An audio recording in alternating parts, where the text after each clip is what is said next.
गैर औपचारिक शिक्षा कार्यक्रम डीएसपीएस गुरुकुल द्वारा प्रस्तुत।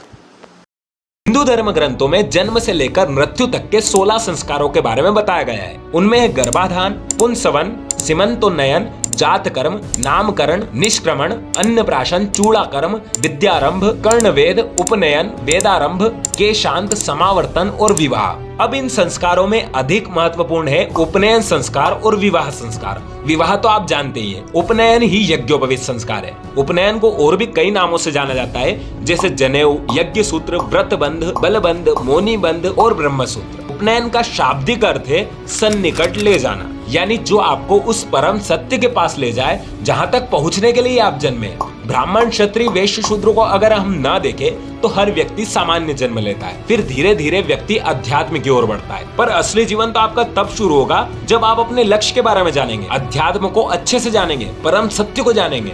और उन सभी चीजों के लिए आपको उपनिषद का ज्ञान होना चाहिए, वेदों का ज्ञान होना चाहिए, शास्त्रों के बारे में पता होना चाहिए। पर शास्त्रों में बिना यज्ञोपवीत के वेद पढ़ने का भी अधिकार नहीं है। और अगर शास्त्रों के बारे में आपने नहीं जाना तो फिर आपका जीवन व्यर्थ है। एक और बात शास्त्रों में बताई गई है कि ब्राह्मण, क्षत्रिय और वैश्य को ही जनेऊ पहनने का अधिकार प्राप्त है। अब इसमें यह सोचना बिल्कुल गलत होगा कि शूद्र जनेऊ क्यों नहीं धारण कर सकते। अगर मैं आपको शॉर्टकट में बताऊं तो शूद्रों का इसलिए मना किया गया है क्योंकि जनेऊ पहनने के नियम बहुत कठिन होते हैं। जैसा मैंने आपको कहा, ब्राह्मण, क्षत्रिय, वैश्य और शूद्र, इन चारों वर्ण को अगर हम न देखें तो हर मनुष्य एक समान ही होता है और उसमें स्वार्थ प्रथा की प्रवृत्ति होती है। असल में ये मनुष्य जीवन है ही नहीं। जब आप आदर्शवादी और परम सत्य को जानते हैं तब आप असली मनुष्य जीवन में प्रवेश करते हैं। ऐसे देखें तो सारा संसार नर पशु से भरा पड़ा है और बिना यज्ञोपवीत के सत्य नहीं जान सकते। इसी कारण शास्त्रों में कहा गया है, मातुरंगे अधिजननम द्वितीयम मोंजी बंधनम, यानी पहला जन्म माँ के गर्भ से होता है और जब यज्ञोपवीत होता है तब आपका दूसरा जन्म होता है। और दूसरा जन्म जिसका होता है उसे ही कहते हैं द्विज।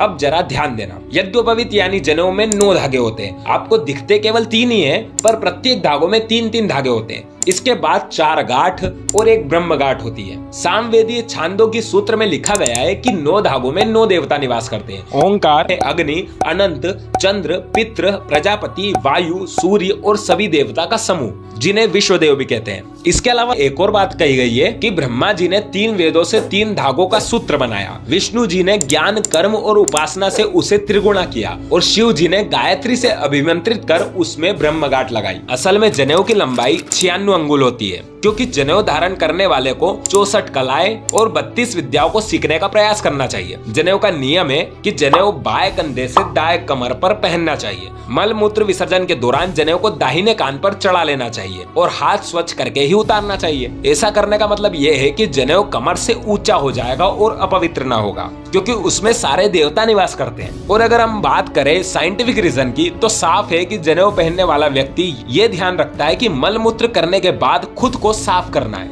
ये तो बहुत नॉर्मल सी बात थी। अब आगे समझो, शरीर में कुल 365 एनर्जी पॉइंट होते हैं। अलग अलग बीमारी में अलग अलग पॉइंट असर करते हैं। एक्यूप्रेशर में हर पॉइंट को 2-3 मिनट दबाना होता है और जनेऊ से हम यही काम करते हैं, कान के पास की नसों को दबाते हैं, क्योंकि कान के नीचे वाले हिस्से ईयर लोब की रोजाना 5 मिनट मसाज करने से याददाश्त बेहतर होती है।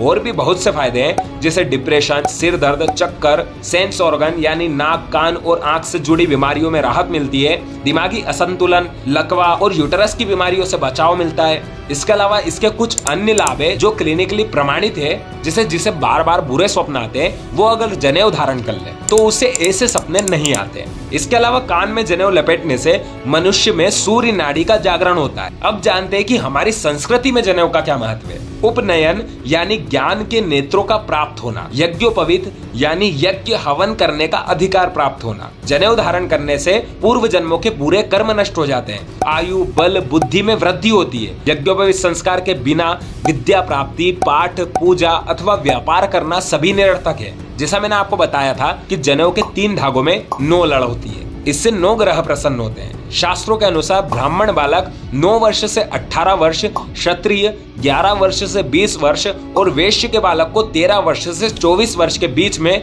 यज्ञोपवीत संस्कार करवा लेना चाहिए। अगर ऐसा नहीं हो पाता तो आप विवाह के पूर्व यज्ञोपवीत जरूर धारण कर लीजिएगा। जो यज्ञोपवीत धारण करता है उन्हें प्रतिदिन संध्या करनी चाहिए। इसके बारे में हम आगे चर्चा करेंगे। इसके बाद मल मूत्र त्यागते वक्त जनेऊ को दाहिने यानी राइट कान पर लपेटना होता है। अगर ऐसा करना भूल जाओ तो यज्ञोपवीत विधि अनुसार बदलना होता है। टूट जाने पर या खंडित हो जाने पर जनेऊ को बदलना होता है। किसी भी प्रकार का सूतक अगर आपको लग जाए तो सूतक खत्म होते ही जनेऊ को बदलना होता है। लहसुन प्याज का सेवन न करना, ढलते सूरज को न देखना, दोपहर में न सोना, प्रातः जल्दी उठना, ऐसे बहुत से नियम है।